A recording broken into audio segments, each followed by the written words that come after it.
I bought this 2006 Polaris Ranger 700 for $500. In the previous video, we found this thing had low compression. I went ahead and tore it down. Man, these pistons, they look fantastic for a used piston, but the cylinder not so much. This has this weird lip right here, and you can't feel it because you're on the other side of a video. That's just plain and simple not gonna work, and instead of sending that off and getting it re-nickel-sealed and all that, and it taking weeks upon weeks, we're just gonna replace the cylinder. This is a brand new Caltrick kit, and I've used these in the past and they work out great. They come with a pretty decent piston as well. The next fun part is we're going to be converting this over. These 700s have a bolt-on fuel tank, and this pump is next to impossible to get. There was one that I purchased for 150 bucks, but they canceled my order. This one is obviously non-rebuildable, non-repairable. That's just trash. This tank is from a 2009, if I remember correctly, and this pump is a direct replacement. Everything will still work. I'm not 100% confident that this is gonna bolt up. So we got a new one of these. To get a brand new seat in. I've used these in the past. These are super comfy too, compared to the stock seats. Go ahead and end up running these wheels and tires.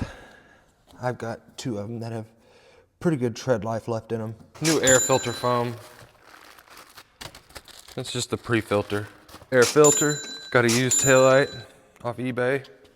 Couple injectors just in case, because it's been sitting for so long. Worst case, I'll probably end up having to use the O-rings regardless. I've had good luck with the cheap injectors. New battery, oil filter, and some new wheel bearings, because we need one on the rear, possibly some on the front. I'm probably forgetting something. We'll figure that out as we go. I'm going to be very careful working on this thing because there have been a stupid amount of brown recluses on it, and by stupid amount, like it's a lot. And I'm not scared of spiders, but I also don't want to get bit. When I was opening that top end part off, I had one fall down somewhere up here onto my hand. I have never seen so many brown recluse in one spot. I don't know what's up with that. Aside from that, ended up going with a used rear hub and rear rotor. That should work just fine. I'll clean it up before I put it on. So we're gonna get started on the top end because that's obviously the most time consuming part of all of this. And I like to take my time when it comes to engine work just because I'd rather not do it twice. And I've had to do it twice in the past because of mistakes that I've made. Honestly, I think the biggest pain in the ass getting pistons on and off. There it goes, and that is why I always put a paper towel on the bottom end. They're like, don't reuse piston circlips because they may stretch and grenade. And I'm over here like, y'all can find those after you're done? When we got out of the old shop, I really thought there was gonna be like a massive thing of abyss of piston circlips, but there wasn't. As far as I could tell, looking at both pistons, the only thing, and this is from the cylinder that was bad, is the oil rings seems a little worn out.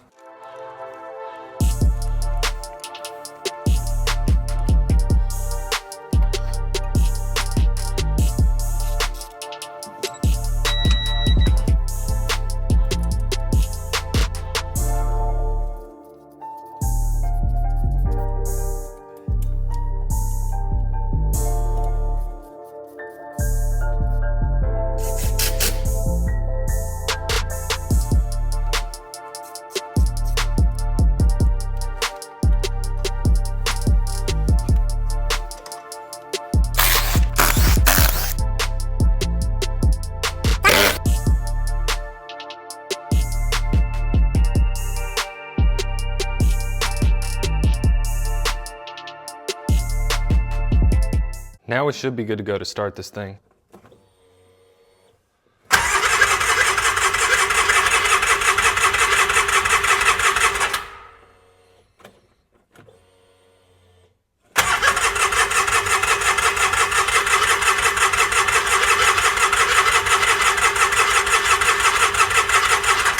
We are fired up and she sounds good.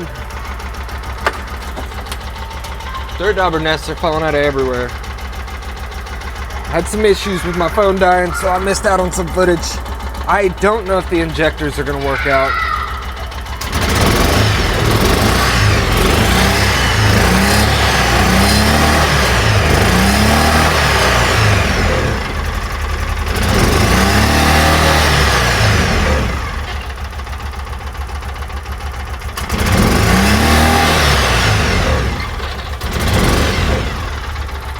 We need to burp this coolant.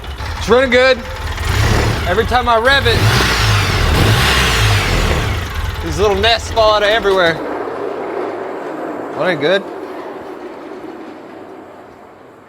But I know there's something going on with these injectors. I don't know how I'm gonna deal with that because Polaris glued them in, so they don't exactly come out very easily. Maybe I will just run some injector cleaner through these. I stuck them in the ultrasonic just to even get them to work.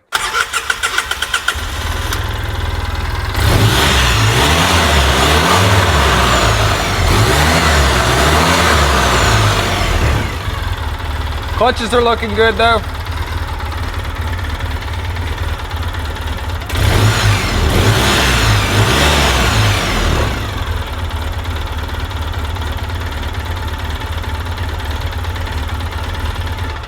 I do think I'm gonna have to run some fuel through them injectors, but I can't take this thing for a test spin until after I get the rear hub mounted on there. We have dangling caliper back there. Gotta get this thing back together so I can get my truck back together.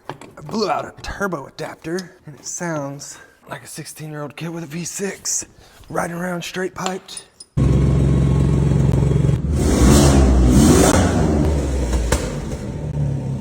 And I don't really want to drive it like that because they call it the catalytic converter adapter, but it mounts the turbo to the catalytic converter downpipe. Catalytic, I don't know. At least I'm not calling it a Cadillac converter. Had to order their parts. I can't go buy anything because my truck's down. But I don't want to be riding around with that open right there on my turbo. It's got a lot of miles on it at this point. I drive so much out picking stuff up. But I'll be excited to have this thing done. This has got to be out of the way because otherwise there's no way for me to get my truck into here. I'll tell you what, tires ain't bad, but that wheel ain't gonna work. Look how far in that's sitting. Like the offset on that wheel is just way too far off. So like factory, see that's like flush with this body panel over here. Look at how much offset, you can see the offset in the outside lip of that wheel. So I'm gonna have to figure something out for wheels, but we'll put that one back on and I can take this thing for a test ride. See how she does. Why is it dying like that?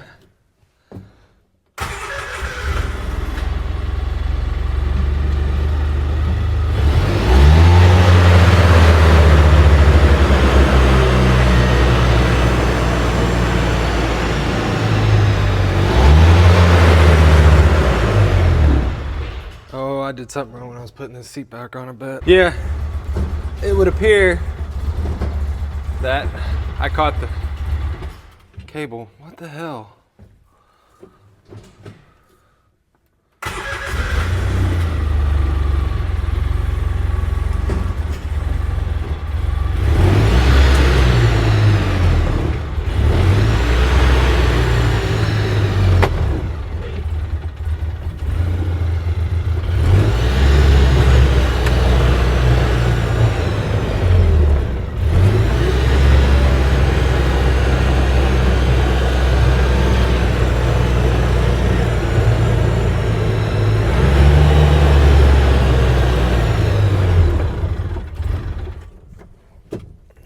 We may need to do something with them injectors.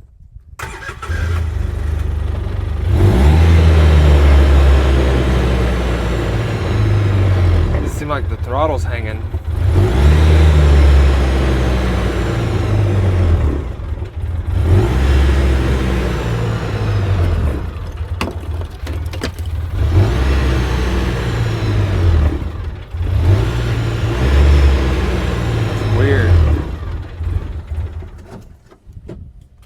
See if we can get it back up to the shop.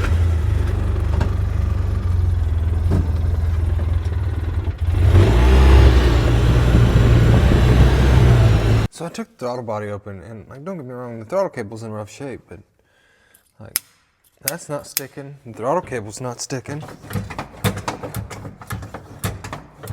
Everything looks good there. I just wonder if, you know, I've never ran into this issue before, and this doesn't look like it has a typical TPS sensor on it.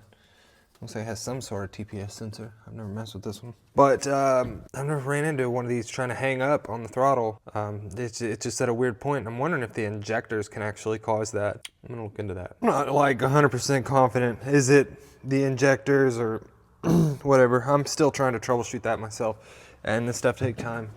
But this is definitely something that's off. This is the TPS setting, and I wonder if something could be wrong with that. But we're still staying at 6.1.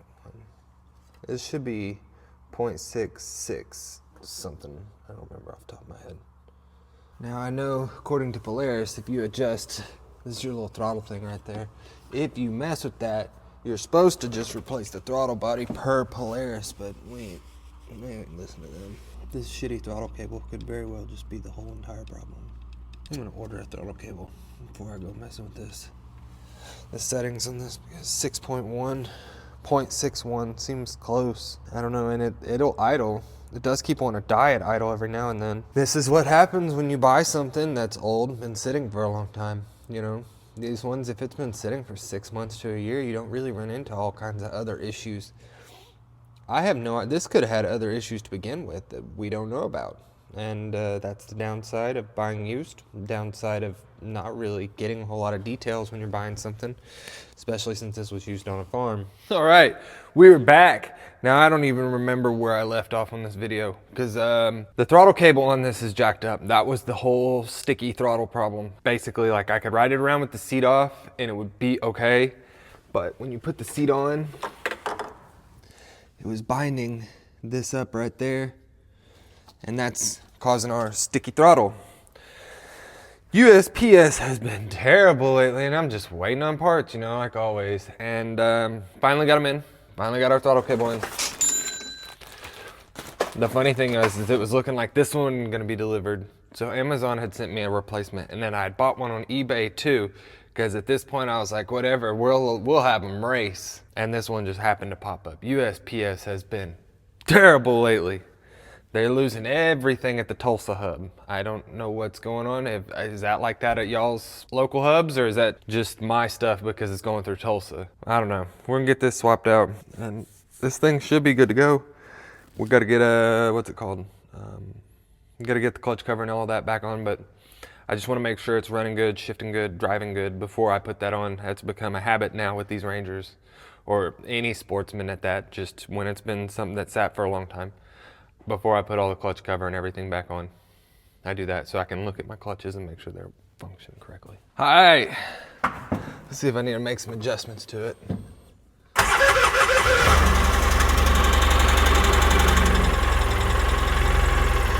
Sounds pretty high.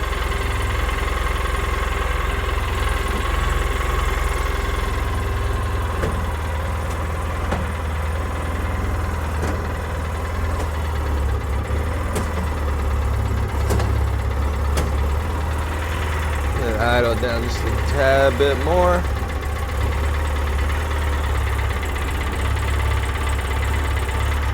Gonna have to ride this out a little bit. I put some injector cleaner in there since we didn't actually swap the injectors. I should have known better when I ordered the injectors because they make it as a kit where it comes with the harnesses, because you can never get that shit unglued. I'm gonna go take it for a spin, see what happens. Yeah. I didn't put it all back together so I could wash that out down there, and the throttle's a little bit touchy. But I think we're good to go. Probably gonna have to spend an hour or two riding it today. Let the system clear out.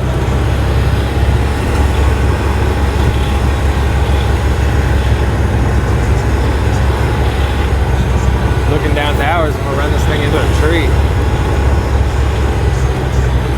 I think we're good to go. Just kind of got to get it all put back together, wash it, and take a step back and think about how much this is worth so I don't undersell myself on this one. If you saw the Sportsman 500 video where I sold it too cheap for $1,400, I got what I initially thought in my head I wanted. My buddy bought it and he sold it, I think like 2 days later for $2,350 is what he said. So yeah, that's a bit of profit I left on the table. Honestly, he made more on it than I did. I don't know, you know, sometimes a lot of what I was going off of was one I sold a few months back, I say 2 or 3 months ago, but it was green. And man, that thing, I wasn't getting much responses, nothing for and I think I let it go for 14.